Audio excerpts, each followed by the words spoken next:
এবং 23শে মার্চ কীরকম থাকতে পারে বাংলার আবহাওয়া সেটি দেখানোর জন্য চলে আসলাম আপনাদের সাথে। তাই অবশ্যই ভিডিওটি শেষ পর্যন্ত দেখতে থাকুন।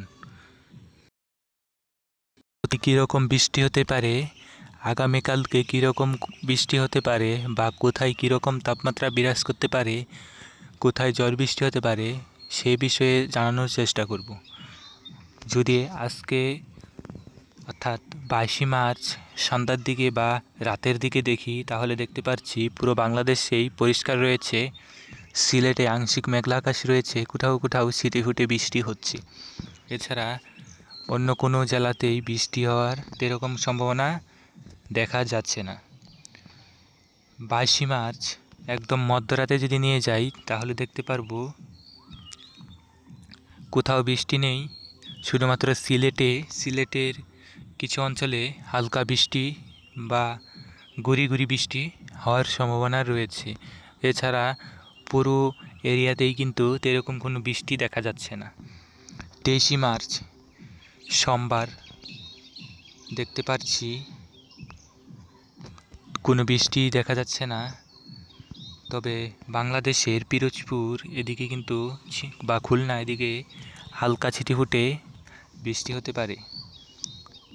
রাতের দিকে এরকম কোনো বৃষ্টির সম্ভাবনা দেখা যাচ্ছে না।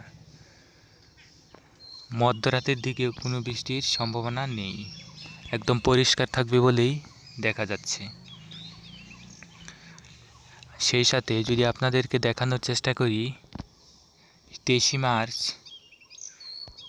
বা 22শে মার্চ থেকে কীরকম আকাশের পরিস্থিতি থাকতে পারে, চলুন দেখিয়ে দিই। আকাশ রোদ উজ্জ্বল থাকবে নাকি মেঘলা আকাশ থাকবে সে বিষয়ে দেখিয়ে দিই।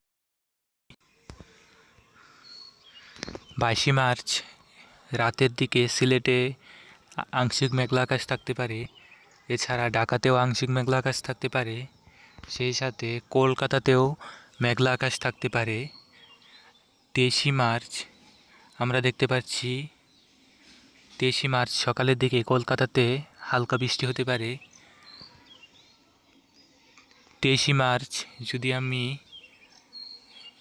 দুপুরের দিকে নিয়ে যাই, দুপুরের দিকে তো এরকম কোনো বৃষ্টি হবে না, কিন্তু সকালের দিকে কলকাতার দিকে বাংলাদেশের ময়মনসিংহের কিছু কিছু এলাকায় মেঘলা আকাশ বা ছিটেফুটে বৃষ্টি হলেও হতে পারে, তবে খুব কম না হওয়ার সম্ভাবনা বেশি।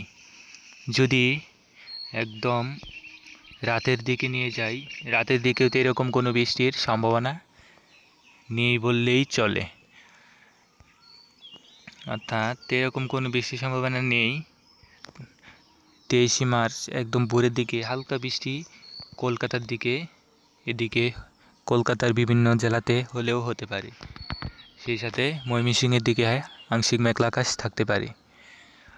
সর্বশেষ তাপমাত্রাটি দেখিয়ে দেই, আজকে বা আগামীকালকে সর্বশেষ তাপমাত্রা কীরকম থাকতে পারে, তাহলে আপনারা গরম বিষয়ে আইডিয়া নিতে পারবেন বা তাপমাত্রার বিষয়ে আইডিয়া নিতে পারবেন।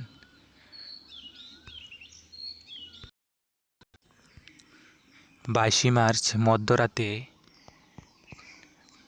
যেরকম তাপমাত্রা বিরাজ করবে, এতে দেখা যাচ্ছে বাংলাদেশের রাজধানীতে 24°C, সিলেটে 20°, রংপুরে 20°, এদিকে চট্টগ্রামে 23°, সেই সাথে পিরোজপুরের দিকে রয়েছে 21°, কলকাতাতে 24°, ধানবাদের দিকে 22°, এরকম রাতে তাপমাত্রা বিরাজ করতে পারে।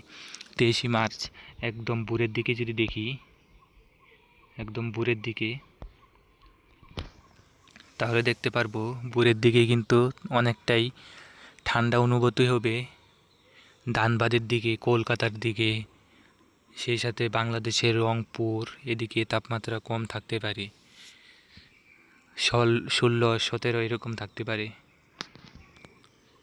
এবং যদি দুপুরের তাপমাত্রা সর্বোচ্চ তাপমাত্রাতে দেখাই, তাহলে দেখতে পাচ্ছি বাংলাদেশের রাজধানী ঢাকাতে রয়েছে 30°, কলকাতাতে 30°, ধানবাদে 30°, বা সিলেট এদিকে 27°, এরকমই তাপমাত্রা থাকতে পারে। সর্বোচ্চ তাপমাত্রা থাকতে পারে 30, এবং সর্বনিম্ন তাপমাত্রা থাকতে পারে 17 ডিগ্রি সেলসিয়াসের আশপাশে এরকমই তাপমাত্রা বিরাজ করবে। এতে বোঝাই যাচ্ছে বৃষ্টিপাত না হলেও তাপমাত্রাতে এরকম বাড়ার সম্ভাবনা নেই। তবে কিছুদিন 23 তারিখের পর থেকে তাপমাত্রা একটু একটু করে বাড়ার সম্ভাবনা রয়েছে। তবে এতে এরকম বেশি একটা বাড়বে না, সহনশীল একটা পরিস্থিতিতেই তাপমাত্রা বিরাজ করবে বা থাকবে। এরকমই শেষ পর্যন্ত ভিডিওটি দেখার জন্য ধন্যবাদ সকলকে। এরকম সঠিক আবহাওয়ার পূর্বাভাস পেতে চ্যানেলটি সাবস্ক্রাইব করে আমার ইউটিউবের পাশেই থাকবেন। ধন্যবাদ।